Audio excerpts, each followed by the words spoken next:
Welcome to this support group where, Right. yeah, I'm glad we scheduled this for when we did. We didn't know, obviously, that no, it would pop off as it has today, but here we are. no, no, Um, all right. We got like another minute yeah. for folks to hop on. Definitely not well. Oh, hey, Bill. Yeah, same. Same. And I feel like you could see it in my face and like all the coverage that I did today of the ICE shooting. Which I, is th- I think, one, I hope that you are taking the time to take care of you because you are giving us your all. And I think I can speak to every single person that is on this live. Like, you are doing the Lord's work in the streets. Thank you. And so, yeah, Tomorrow I might. Tomorrow, yeah. Maybe I'll take the morning off. Yeah, I think you've earned that. I'm struggling today. I see you. I see you, Allie. Okay. Well, we're talking about political anxiety today, which is nicely timed. Yeah. For those of you who are on this live and don't know why, I've been doing a series for the past 2 weeks now on managing political anxiety, which, as of today, I mean, I guess it's just really more of a continuation of how things have been, but we have a lot of reasons to feel it. So we could all use some coping tools. So I asked my co-host here to come join me because she knows better than I do how to do that. So please introduce yourself and your show and what you do. Yes. So my name is Sam, and I have, well, I guess I'll start here on Instagram and TikTok. My handle is Sam the Therapist. I am a therapist that specializes with anxious, high achieving, perfectionistic driven women. So that is a deep well of clients that I pull from. But I also have a podcast called Nuance Needed, where we break down like pop culture topics and mental health and how those things overlap, and also talk about the news and how to take care of ourselves.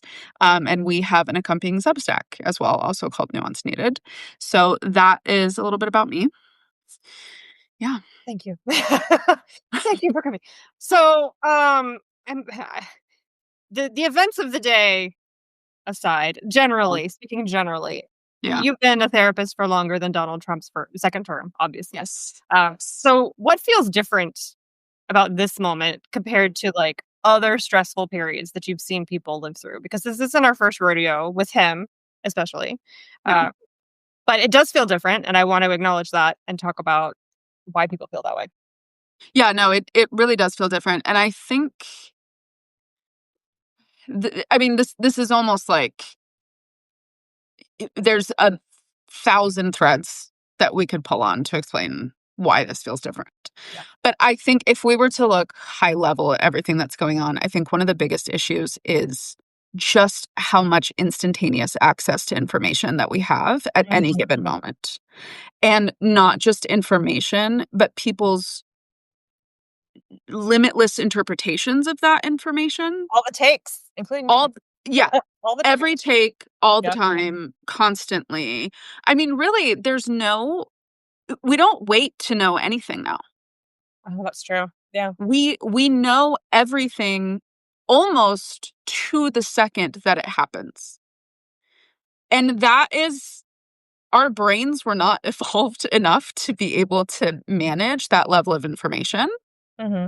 at any given moment. And I think taking that kind of like higher level problem, if we zoom down, I think during the first Trump presidency, he's had a lot of babysitters. In Trump 1, he had a lot of babysitters. And I think a lot of people that were working to curtail his worst impulses. And now it feels like there are no adults in the room, No guardrails. Yeah. no guardrails at all, and he is doing whatever he wants, whenever he wants, how he wants. And he is so volatile and he is so unwell that there is absolutely no grounded predictability.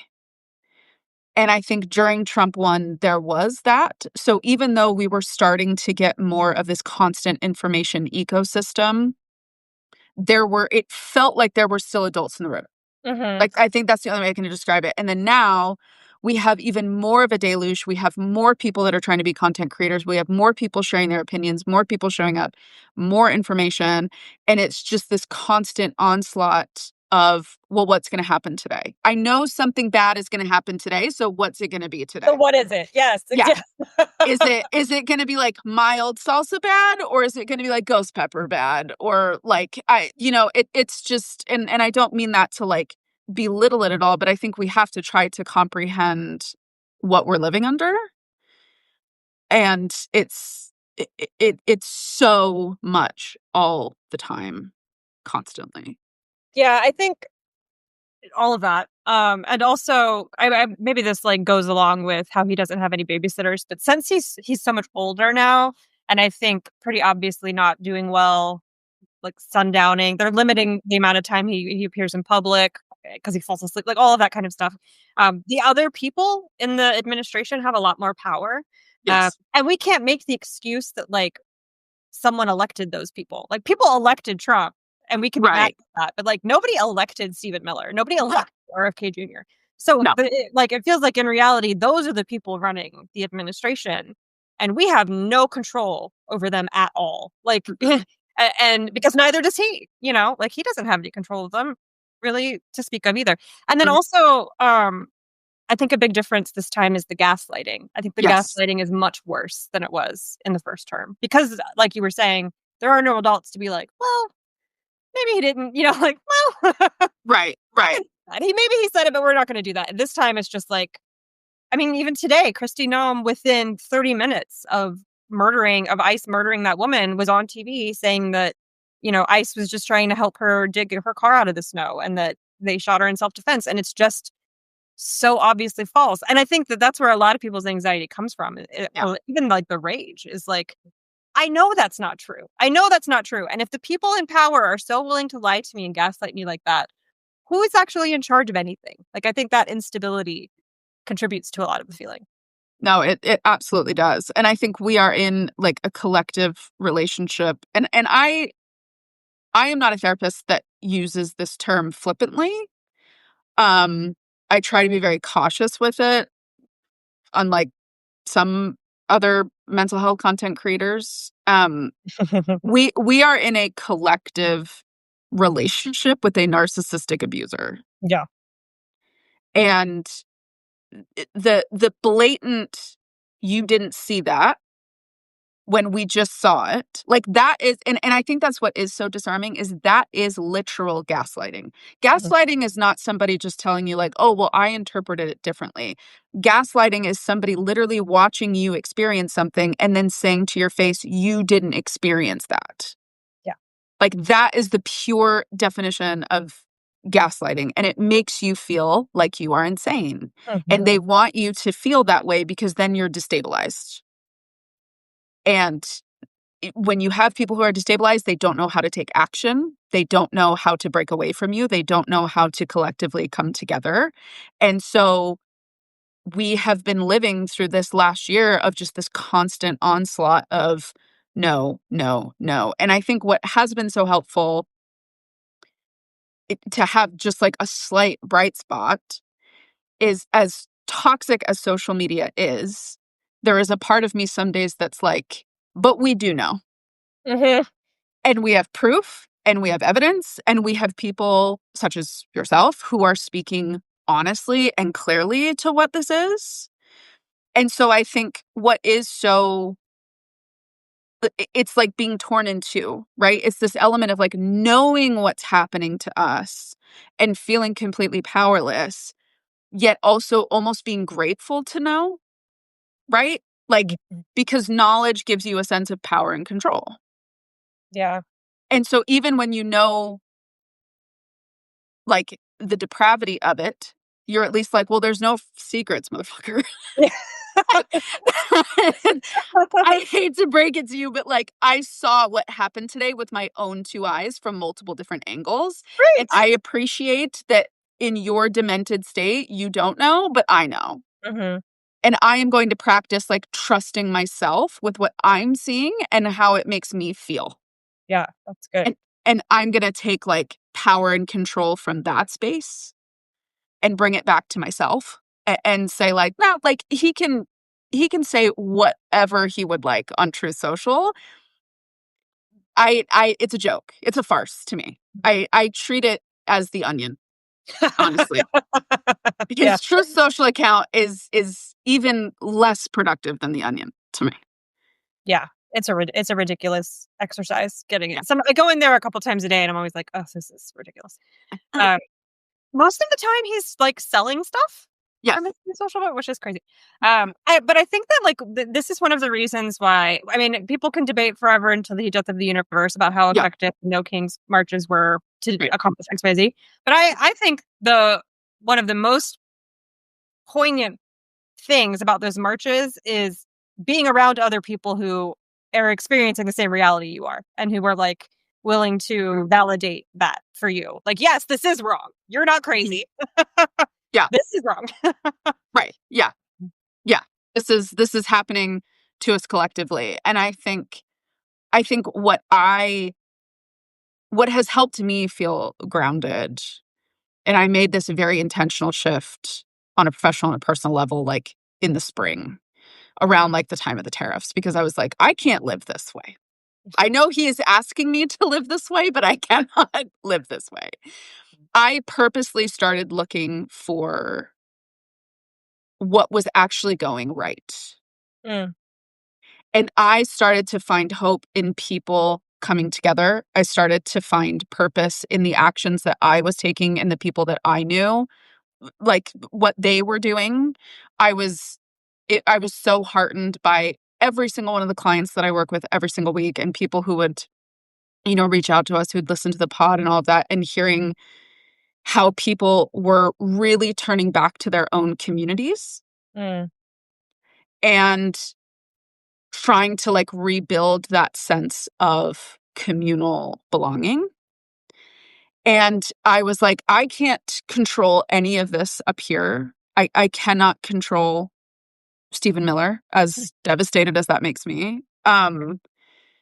But what I can control is what I do and how I respond to this, and kind of going back to that idea of what is truth. I know what truth is. Like, I trust my own eyeballs to see what's happening.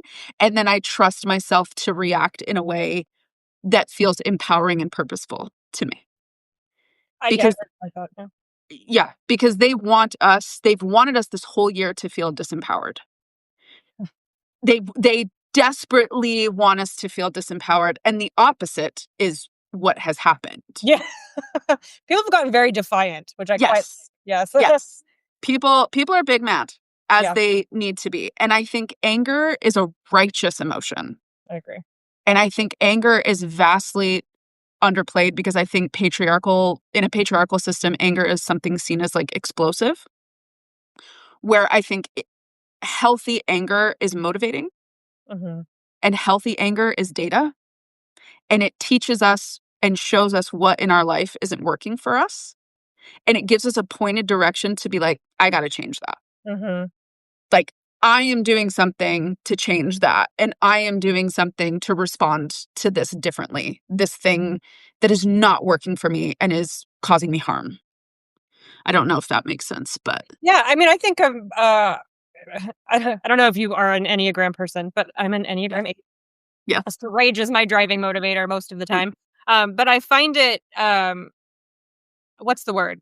Like a divining rod. Like if I'm mad about Yes. something, it's a thing that I should be pointing myself at. If I'm mad about Yes. something, that's something inside of me identifying an injustice Mhm. that I need to fix. Or not, maybe not fix, Yes. but like, Yeah, but do something. Like, feel like I'm doing something to make that not happen in my life. yeah.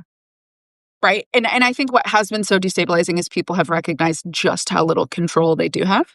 Yeah. And that is really overwhelming to sit in that space when you realize like how little control you have.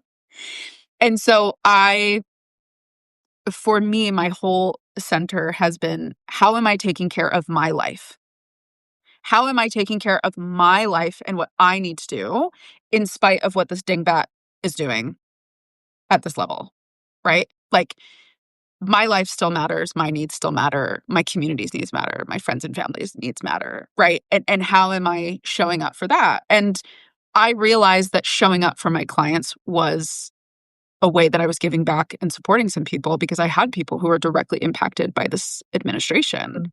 And I realized that my job was to be taking care of myself so that I could be a container for them, right?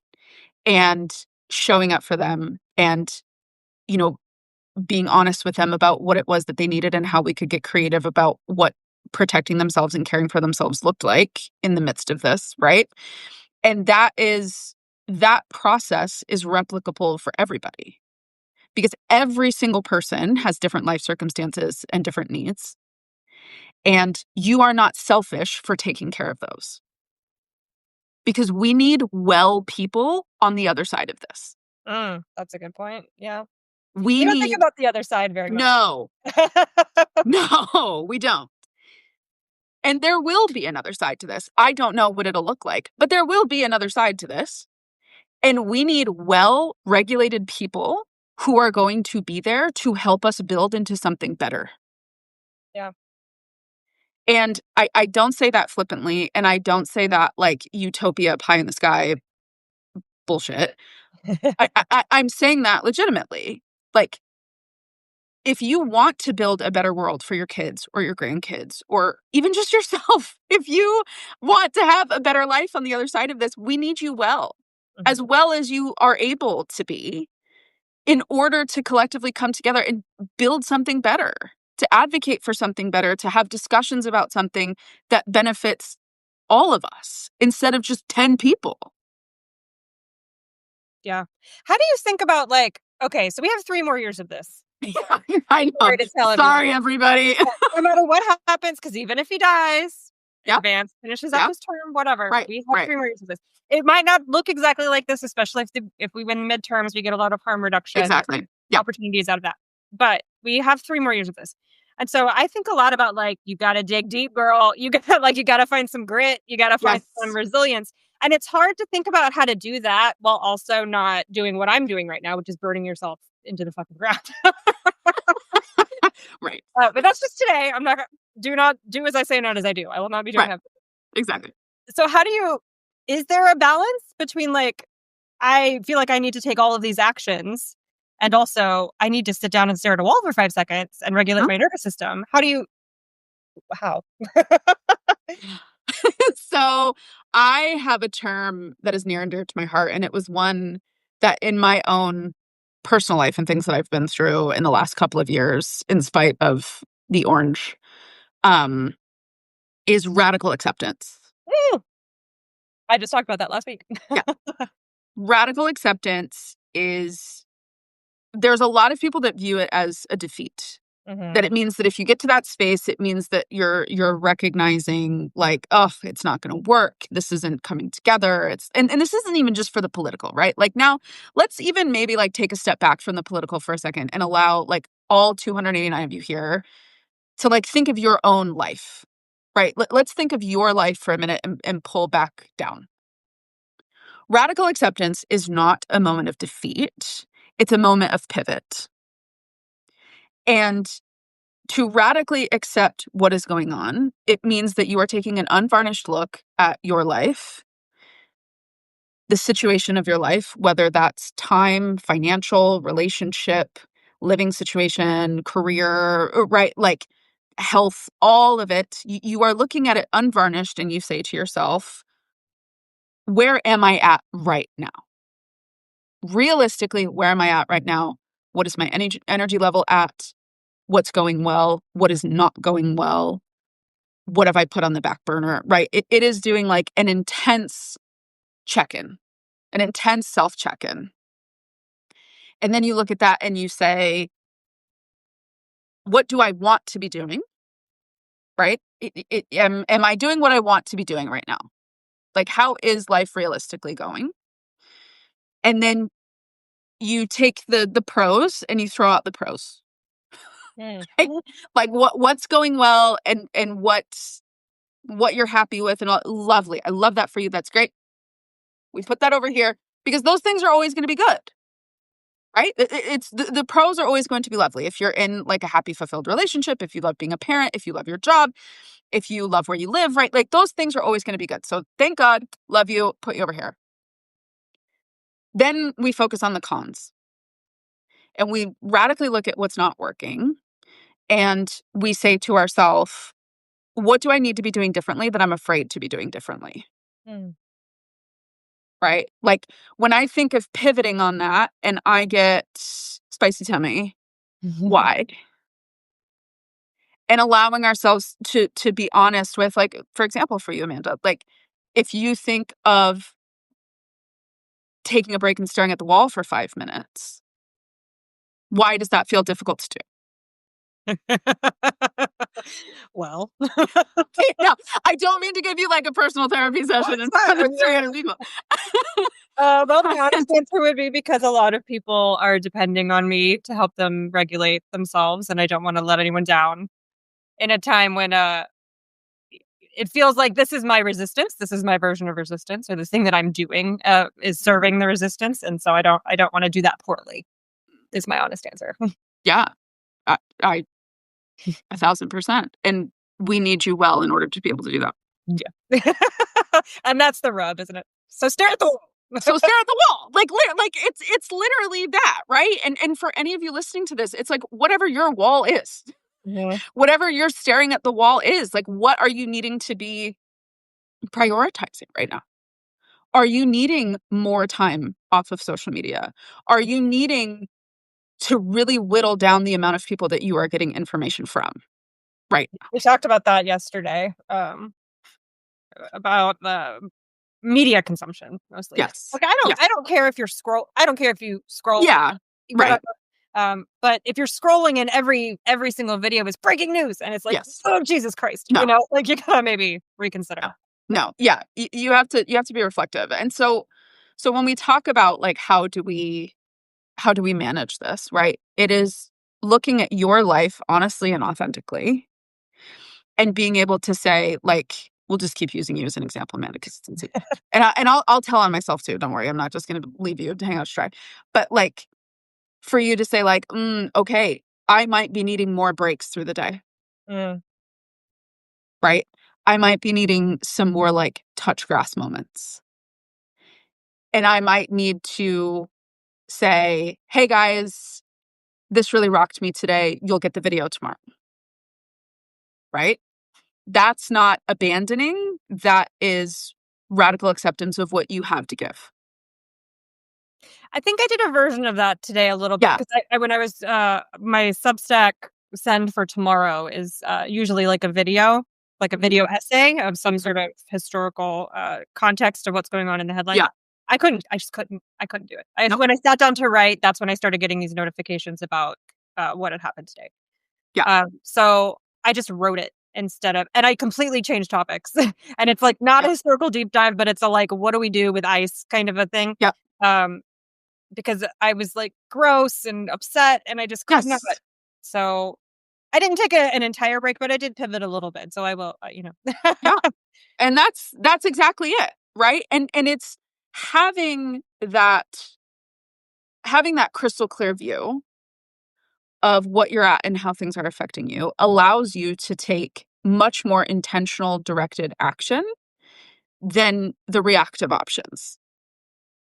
And I think a lot of people think when they get to that space, the only option is the most reactive option. Yeah. And it's like, no, you are allowed to pull back and take an inventory of your own life. Because, and this is, people never believe me when I say this, but like, maybe things are actually better for you than you let yourself acknowledge, and not you specifically, but like in general, right? Like maybe looking back at your life, you're like, ooh, I think I have allowed myself to get sucked into like a doom and gloom apocalyptic catastrophizing cycle. And maybe I need to spend some more time in the reality of my life in order to like rebuild my own sense of strength and endurance. Because just sitting in the misery is not sustainable. No, and it's not activism either. No. You have to have some type of an external purpose and meaning to keep moving forward. Something that gives you hope, something that helps you feel relief, something that makes you feel grounded and centered and safe. We all need those things. And to tap into those things is not selfish, it's necessary. Mhm. And I think there is right now anybody who maybe isn't immediately directly impacted by the administration. I think there's a lot of shame. We Oh, have yeah. a lot of internalized shame for saying like, well, I'm able to tap into those spaces. Mhm. And I think yes, we can hold like space for that. But I literally like I am being so honest when I say I need so many people as well as they can be. Yeah. As well and centered and grounded as they can be so that we can show up for people who are being legitimately traumatized by this administration and what is going on right now. That we can be support systems and that we can be wells for this. It's also interesting to think about, like, the sense of wellness that we will need to have when it comes time for justice on the Mhm. other side of this. Like, if I think about 2029 and we've installed a new Yeah, DOJ, and I yeah, think right now, and I think this is only gonna get louder, people are out for blood. Like, people want perp walks, yeah, and yeah, I same, so do I. yeah. Same, same. But then we also get into the, like, South Africa's version of Truth and Reconciliation. Like, what are we actually gonna do with each other? We can put Trump in jail, we can put Right. Christine in jail, but what do we do with our neighbors? Like, what do we do with I don't know. And if we're all in this, like, very Yes, broken space in yes, 2029, then that's gonna be a lot harder to do effectively, I yes. think. Right. And there has to be like I something that drives me the most nuts, and I've hated it whenever I've seen it, is when someone who is an avowed triple voter, right? Someone who said, "Yeah, I voted for this 3 times, and now I regret it." That is infuriating, Yeah, and we also need to say, "I'm really proud of you for allowing yourself to realize that after doing that amount of times." yeah. And I don't say that sometimes people will say that and be like, "We're belittling the damage that it's done," and I said, "No, no, no, no." Like, at some point we have to be a safe space and container for these people to realize they have been lied to. Mhm. And when we jump down someone's throat, right, and a stranger at that, online, Oh, and that yeah. tell them like why they're so horrible and this, that, and the other thing, right? That confirms to them that maybe that dude was right. Mhm. And so I think we can have our spaces and our groups and our group chats and our online communities where we can be like, this is so annoying. It's so freaking like, how could you not see what he was? Right? How could you not see what it was? How could you not see what it was going to be? Well, they didn't. And part of radical acceptance is accepting the magnitude of the impact this man has had on people's lives. Uh, And the way that some people were swept up in his chaos and his unhinged, off the wall approach to everything. People got swept up on that. Entire communities got swept up in that. And we have to meet that for where it is and allow these people some type of a place to come to where they can find new purpose and meaning, right? Where they can maybe see, like, ooh, like maybe I can take care of my community while voting for people who actually want to take care of my community. Maybe I don't have to completely like pull in and be afraid of everybody and assume that everybody is out to get me and that everybody is out to hurt me. And yeah. I'm sure someone is like bristling at this, and I'm not talking about exactly as you said, like just letting everything be fine and like, oh, everything's fine. There's no problem. It's not that. Yeah, I see, like, folks in the chat are talking about the Civil War and how it Yeah. wasn't after the Civil War, we there was no accountability, and that's one of the reasons that we're here. Yes. And I think that's true, and it's the same thing with, like, the Nixon administration or Nixon, forward pardoning Nixon, that he didn't have any accountability, things like that. Right. I think the difference between what happened after the Civil War and what we're talking about now is that after the Yes. Civil War, the South was not sorry. Correct. The South is Correct. not sorry whatsoever. They did not ask for reconciliation. They did No. not ask for forgiveness. They did not care. They did not care. Right. They immediately set about doing it again, as a matter of Right. fact. Exactly. And that's not the same thing as someone who's had a realization that they were in a cult functionally and they Exactly. decisions and now they're looking to improve. Yes. I think that's different. But Yeah. And yeah, that's the group. Exactly. That's the group that I'm speaking to. Like, yeah, I want justice for the people at the top of this. yeah. I really, really, really do. And your neighbor who was sucked into a red echo chamber as much as some of us live in blue echo chambers, right? Like, at some point, they need to recognize that there is a world that they can live in outside of the world that they're in right now. Yeah. I also sort of like, what is the other option? You know, and this Yeah. is something I think about when I'm in an anxiety moment about those people in my life, like Yeah. my family members who are still conservative or things like Yeah. that. The other option is that I mean, I honestly can't think of it. Are we going to put them in jail? Like, we can't do Right. that. We're going to outlaw the Right. Republican Party? Sounds nice. You know, like, are we going to? Exactly. Maybe. I don't know. But There. We're just not going anywhere. So no. we have to figure out what to do with them. Yeah. Yeah. I would love the white people to deal with their own things, though. That's Well, honestly, like for me, I my oh gosh, I was raised in a home where my dad in the car, like I remember at 8 years old listening to Rush Limbaugh bleat on about the Bill Clinton situation. Like same. that that was like my dad. He was very old school conservative. And I spent the last 12 years having weekly conversations with him about why my values had changed, why I felt differently about things, being a space where he could come and ask questions to. Now, I'm also very lucky that my dad was willing to explore that. We got in our fair share of screaming matches, right? Like, fair share. But I realized, like, no, that was my responsibility as someone who had learned, someone who was exposed to new ideas and new things and understood things better, differently and better, right? It was my job to keep those channels of communication open and to be that sane sounding board for them to help introduce them to these ideas. Mm-hmm. And I remember, like, at one point, my dad was like, I get it, but like, I just don't like the word privilege. And I was like, okay, like, let's start there. Like, why? What does that word, if you understand like the chunk of what it means, right? What about the word then is hard for you, right? And not every family member you're going to be able to do that with, right? And that's okay. But I think, can you find one person in your life who is willing to talk with you? That is monumental change.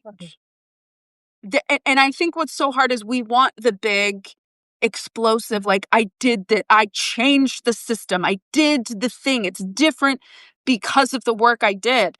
And no, things are different because you decided to impact one person that you know. Mm-hmm. One person that you know, one person that trusts you, and to be that sane voice in their life being like, come on. Yeah. Like, really? And you don't even have to be like, you're so stupid, because that immediately throws the walls up. But to be able to have a conversation with them and say, let's think about this for a second. Let's just like take a step back and think about this for a second. He said he was going to fix grocery prices and he just kidnapped the leader of a foreign country. I got my stepdad actually. He was like, "Yeah, that's fucking weird." Yeah, what is going on? Yeah, Right? Like, get into that. like if you're sitting and maybe you're not a protester, you don't want to run for office, you feel intimidated by thinking of like joining a nonprofit, right? You can impact the people in your life. If you can help like hold someone's hand Mm-hmm. and empower them through those realizations and help them to see. And not even telling them that they have to abandon everything that they've ever thought or believed in, right? But to just see, like, can you not see the harm that this man is causing to you and me?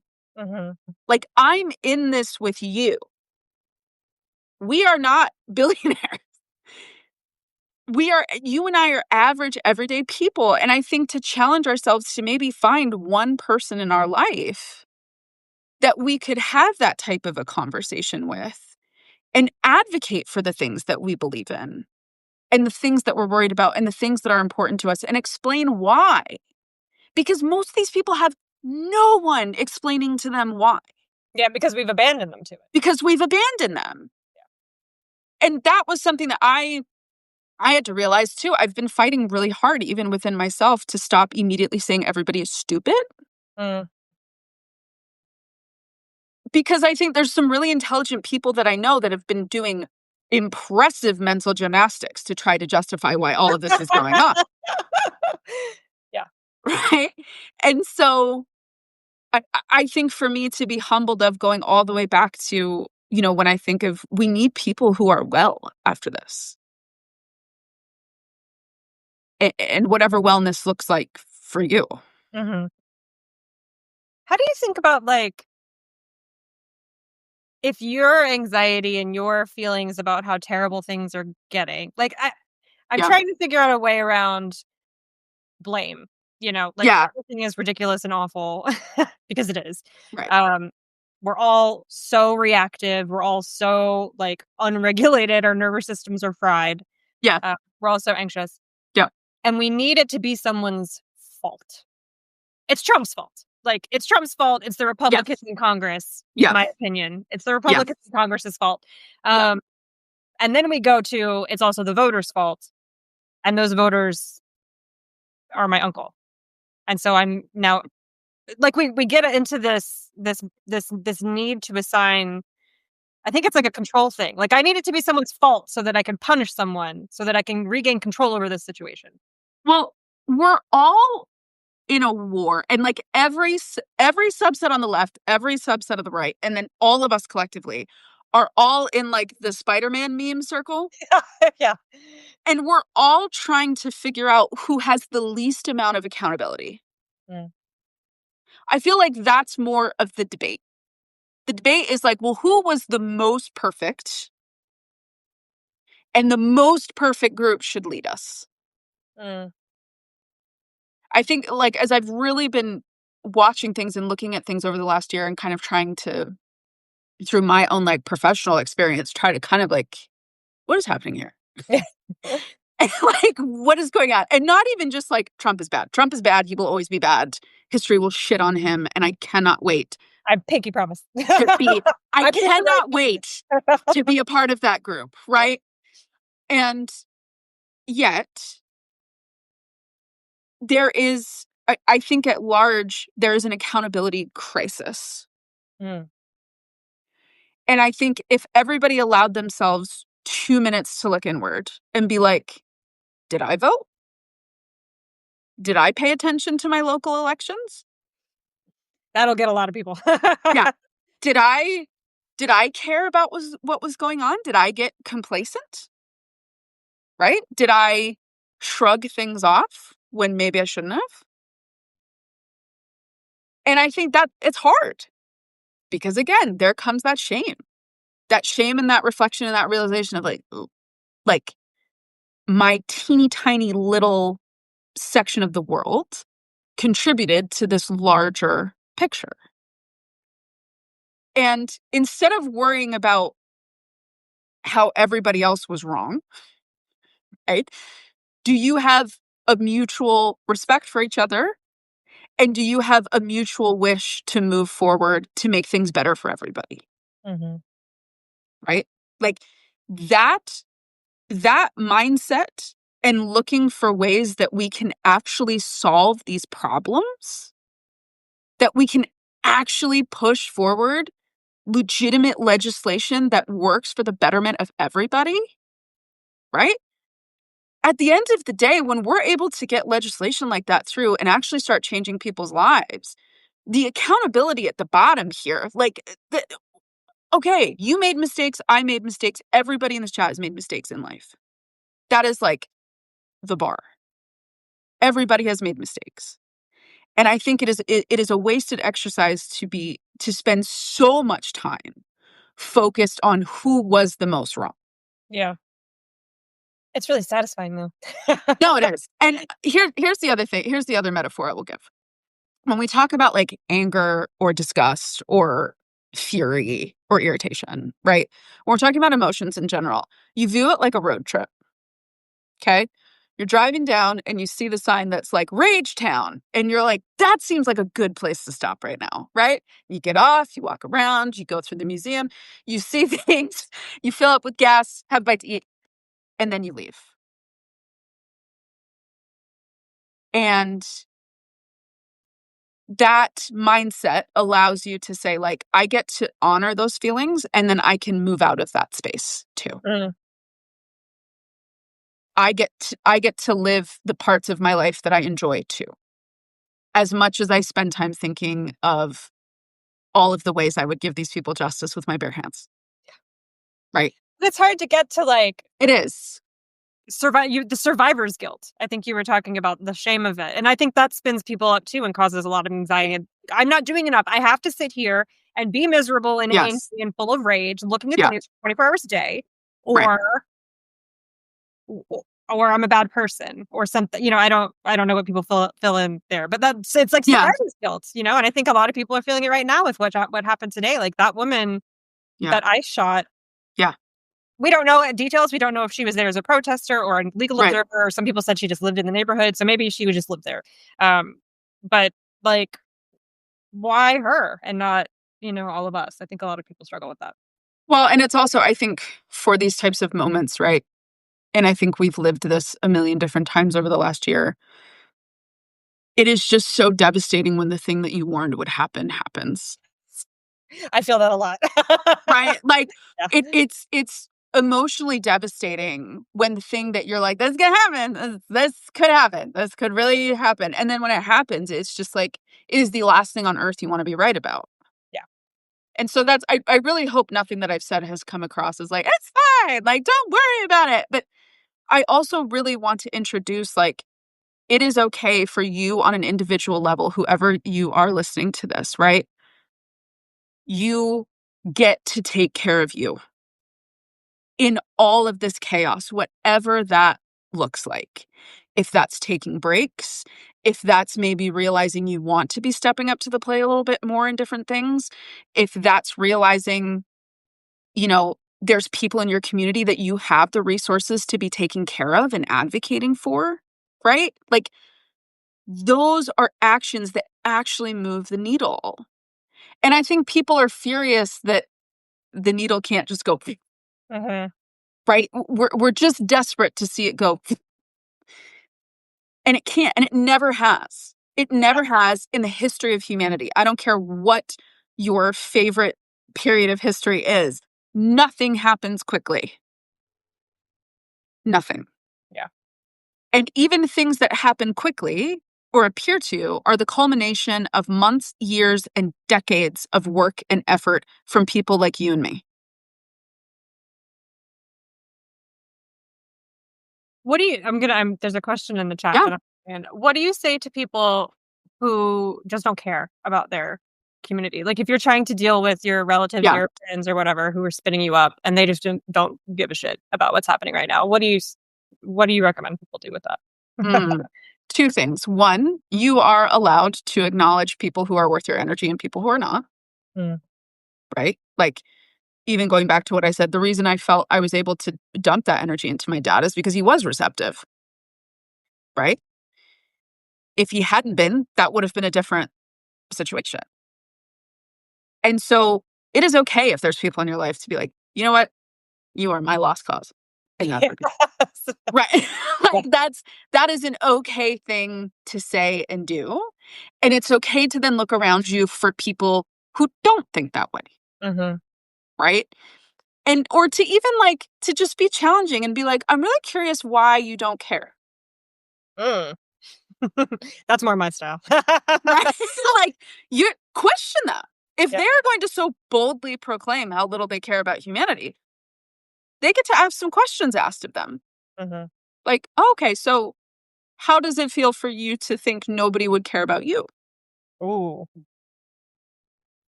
burnt down. That's a burn. Like I used to okay, why are you like this? right. That's better. Yeah.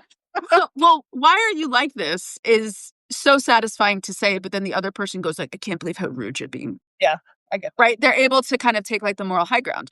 Mhm. When just asking them questions about what they're actually saying to you, and not saying, like, "I need you to have empathy," but actually flipping it and saying, like, "Okay, so you get really mad when you say liberals are really mean and dismissive to you.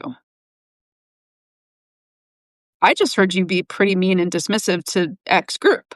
Mhm. Just help me understand." My favorite phrase is, "I'm confused." Yeah. Help this make sense to me. Uh, Yeah. okay, I wanna open it up to questions for we've Yeah. got 15 minutes left, so if you'll have questions, you can drop them in. My last question. Yes. What are signs for Mm. folks that they have moved beyond regular anxiety or Yeah. acceptable anxiety or Mm. manageable anxiety about what's going on and need to call you or some kind of professional? Like, when Yeah. are we beyond the realm of what's normal and need help? Yeah, yeah, yeah. So I would say when it feels like you cannot get out of it. Like, Mm, even the things, and even, like, not even just on a day like today, right? Like, a day where a tragedy like what has occurred happens, like, that should take you a second to recalibrate from, right? Like, that sure. means you're that means you're a human that cares and is paying attention, and so if you find yourself, like, sad and down today, duh. Like, you're having a normal reaction to an abnormal situation. Um, Replace abnormal with fucked up, and then you have this whole thing described. But I think if you find days, weeks, you can't pull yourself out of it, nothing's bringing you joy, it feels like you're perseverative, putting your phone down feels like almost impossible, it's all you can think about, it's all you wanna talk about, like, I Mm, think those signs of there's not this, it's just like that. Like, it's just a constant steady stream, it feels like you have felt hopeless for over, 10 to 14 days, and, like, consistently. Like, there's no deviation from that space. It just feels like this constant, like, nothing matters, nothing matters, nothing matters, right? yeah. I think to be wary of the intensity of the feeling, and if it feels, like, greater or more intense than it normally does for a longer period of time. Okay. Yeah. What about for, like, parents? I think about this a lot. My kids are 14, so, like, they are probably old enough that they don't really need me to model this for them at that point. But for people with younger kids, maybe, how should parents be thinking about like, the modeling of dealing with this anxiety? Like, everything is Mhm. wild, and kids figure it out, they'll Yeah. overhear it on the news, or they'll hear the adults talking or whatever, and they'll ask really pointed questions, or they'll just see you upset. Yeah. What is your, like, thinking around how we manage this sort of, unprecedented for us, but historically precedented, time Yes. with children? Whew. Can we extend the live? We have 4 minutes. Yeah, hurry up. I would say measured honesty is the best policy. Mhm. I think kids are so much more intelligent than people mostly give them credit for, and they are very observant, and their whole purpose is to try to understand the world. So every single day, they are actively observing and trying to understand the world. And so when they see you crying or they see you upset or they see you yelling, they recognize that there is a problem. Mm, And so to A, be trying your hardest to have measured emotional reactions around your kids, right? Please don't punch holes in the drywall. But then also uh to speak honestly to them of like, yeah, I read something that made me feel really sad today. And I'm trying to make sense of why I'm sad, because sometimes we're sad. And I'm trying to do that so that I can feel a little bit better. Right?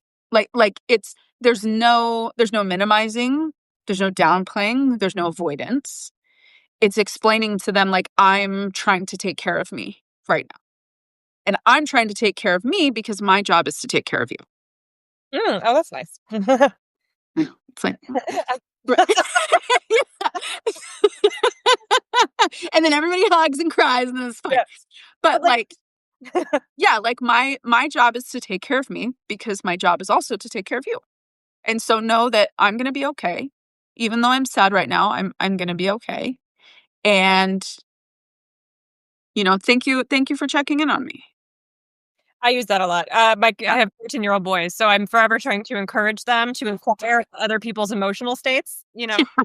I remember when they're like, "How are you today, Mom?" I'm like, "Thank you for asking." Not good, but thank you. It sucked, but you're cute. Okay. I love you. Yeah.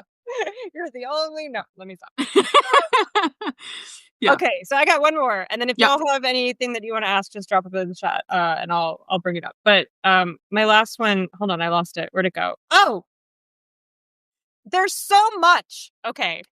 I wanna fix ICE. I wanna fix, RFK Jr. destroying the vaccine schedule. Yeah. I wanna fix the DOJ, and I wanna, for some reason, go hug, I don't know, James Comey? Why? I hate this. I wanna fix you know what I'm saying? Like, Yeah. there's so many things, especially if you're, like you were talking about before, like a perfectionist type A, like, fixer, the eldest daughter. Um, that's you can't do that. You can't do No. that. And we already talked about like burnout and things like that. But what does like a like healthy agency look like? Because something that I noticed at the beginning of the administration was a lot of people had no agency.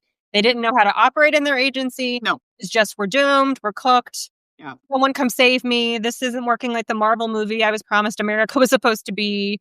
Could another country come invade us, please? Like a lot of that, someone else do Yeah. it, someone else do it, someone else do it. Yeah. At the same time, you can't do every single thing. So like how do you find what is healthy agency? Small question. What's healthy agency look like in a moment like this?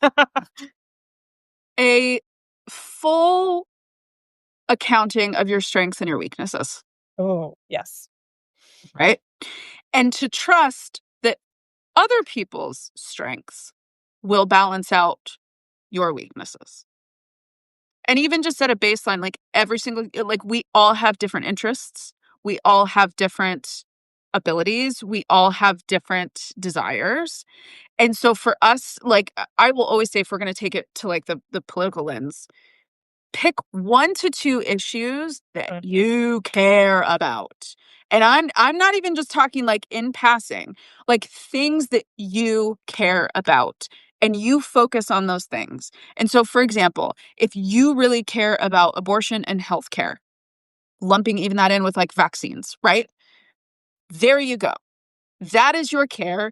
And your job is to rest in knowing that when you're over here paying attention to this, advocating for this, pushing forward change for this, highlighting legitimate science-based factual content and donating and all this stuff, that someone is going to be doing that over here for immigration, for trans rights, for voting rights, for, racial reckoning, right? Like your job is to trust that there are other people with other interests from you.